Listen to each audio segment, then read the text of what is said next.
Hello, this is Bytesauce and welcome to my mod showcase on Steve's Factory Manager by VSWE. Now, Steve's Factory Manager was another mod for the Modjam.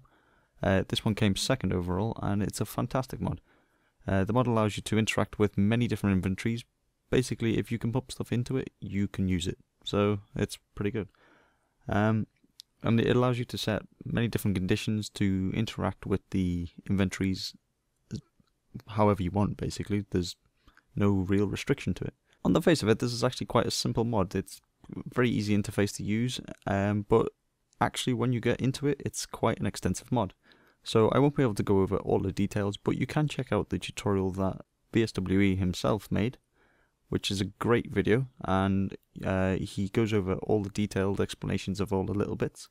And I thought there's no point in me doing the same thing as him, I might as well just redirect you straight to him. So, great video to watch. He also puts all the updates for the mod itself because it's still in development. They'll go up onto his YouTube channel, so you can check that out in the description below. So, let's get started. Okay, to start off, we've got a very simple system. We've got a chest at either end. This chest has stone and dirt in it. This one doesn't have anything at all in it. And in the middle, we've got a machine inventory manager. Now, this is the heart of the mod itself. These things are cables, they connect to either inventories, but this thing itself is where it all happens basically. And what we get inside is a very simple interface. So we've got different selections on the side, and all we want to do for the first system is we want to move items from one chest to the nothing extra, simple as. And the first thing we're going to need for that is a trigger. And a trigger is an event that occurs that basically sets off a flow diagram, because this whole thing is basically flowcharts. That's all you're building. Very simple flowcharts. They can get very extensive as well though. So the first thing we need, like I said, trigger. We're going to need an input and an output. So the trigger goes to the input, and then we choose a chest, and as you can see, this one's 2 blocks away, this one's 3 blocks away. Now if we have a quick look, 1, 2, this one, and 3 blocks away is this chest here. So we want the input to be, where's it gone? This one. The chest that's 2 blocks away, because that's we're taking items from this chest and inputting it into the system, and then we can output it into the chest that's the furthest away. So we're going to need a target for this one, so any of these will do. I'll pick down, why not? And then you link the systems up. As you see, it says whitelist is empty. Now if we change this to blacklist, that'll remove that. And then this one we need to pick a target, so I'll pick down again, and there we go, system set up. Now you didn't actually see anything happen, but this chest is now empty, and this chest has now got items in it. And we can do another simple thing, throw it back in, and you'll see them move straight out. Once again, they're back over here. So we can improve on the concept of moving items and actually begin to sort the items. Now we've got over here the input chest, and we've got 5 separate empty chests over here, and we've got this flow diagram here, and we've got the trigger input. This is this chest, as I said, and then we've got a flow controller. Now the flow controller is splitting up into 5 different things. Now all it's doing is replicating this section here and then splitting it off into 5 separate ones. Now these are the 5 chests, so this is the closest, and the next, and then each one of these has a whitelist setup. So as you can see, this one has a whitelist for coal, redstone, diamond, and apatite.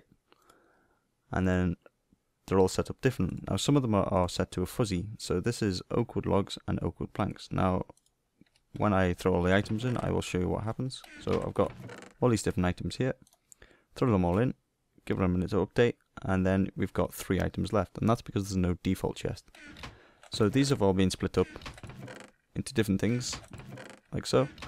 And as you can see, for this one, we've got 5 different types of wood, despite the fact the whitelist only had 2, and that's because the fuzzy input completely ignores the metadata part and just takes the first section of the ID. So all the different woods are being sent into here, and it doesn't really care what type of wood it is, providing it's wood. Now the final one is these. So all we need to do to set this up is, rather than having a whitelist set, we just set a blacklist, and it doesn't have any items that it's blacklisted, so any item can go into that section. As you can see, this little icon's saying there's no direction set, so if you just set a direction, then all these items will be removed and sent down to the final chest. Quick note, this target section, now most inventories don't actually care. As you can see, you can pick pretty much any of these and it will all work, but some machines will actually care. So some mod items will care which side you're inputting or outputting from, and that's just a note to take in consideration if something doesn't work right. Maybe check that. The inventory manager will also handle redstone signals using two different blocks, the emitter and the receiver. So we've got a receiver here and an emitter here. Pretty self-explanatory. So the receiver is receiving the signal, emitter sends it out. And we've got a very simple flow diagram here. So the trigger on this time is going to be the redstone control. And then we've set to on high pulse. It will go to the input of the emitter.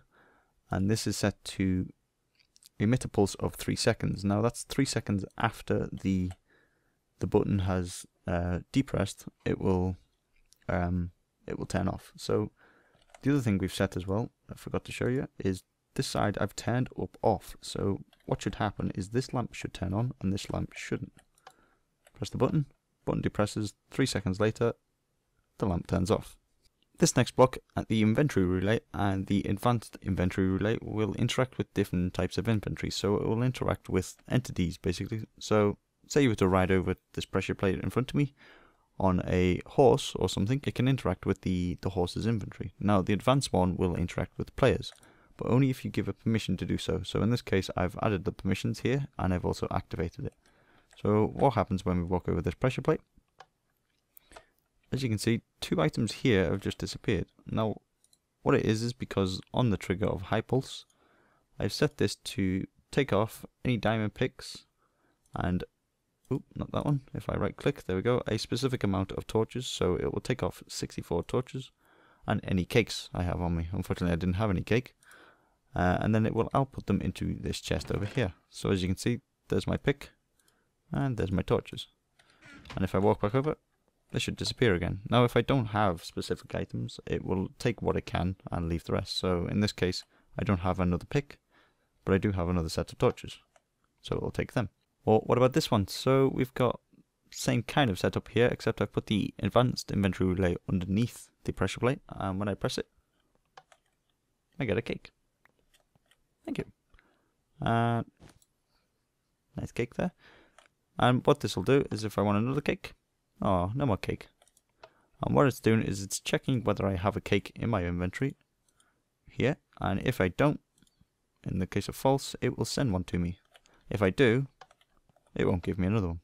The manager can even move liquids. So set up here we've got a few tanks and some liquid in this one, and this one is being filled over here by a transfer node. So this is going to be topped up with liquid constantly.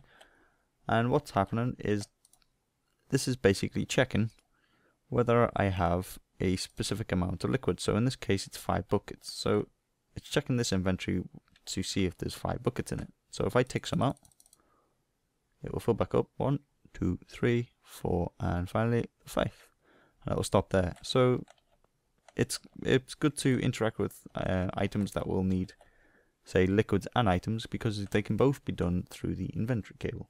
Now these are just some of the simple things you can do with this mod. These are very simple systems on their own. So this is basically just moving items, bit of redstone, so on and so forth. Very simple things. Now you can eventually start to build flowcharts that are a bit more complicated. Probably a bit more complicated than what I've achieved here, but these are just some examples of what you can do. So this is one single inventory manager, and it's interacting with these, this. So this is basically a throw anything in this chest and it will macerate it and it will smelt it up all on its own within these little systems here. This will refuel the generators and this will create ethanol. So I'll show you the flowcharts for them.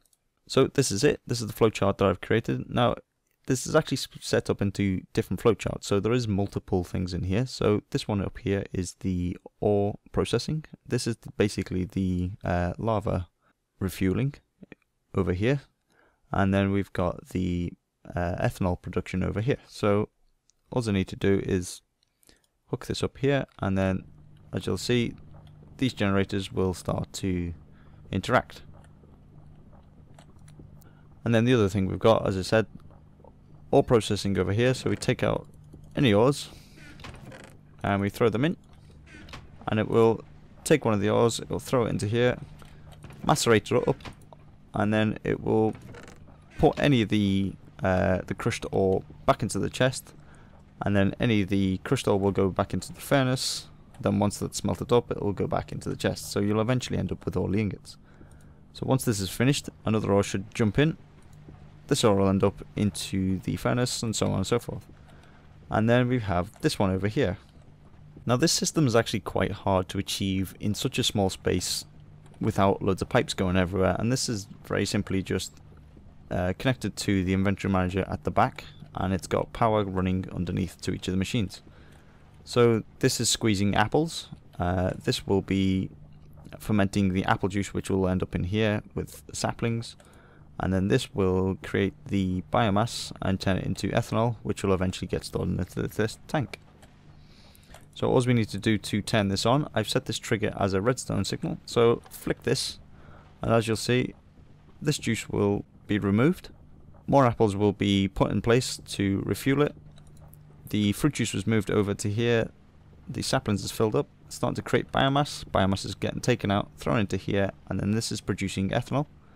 As you can see, the number will change every so often, and then the ethanol is getting stored into this tank. So that's it for Steve's Factory Manager by VSWE. Great mod, it's got so much versatility, and these are just a few things that you can do. Even this system over here isn't very complex for what you can do with the system.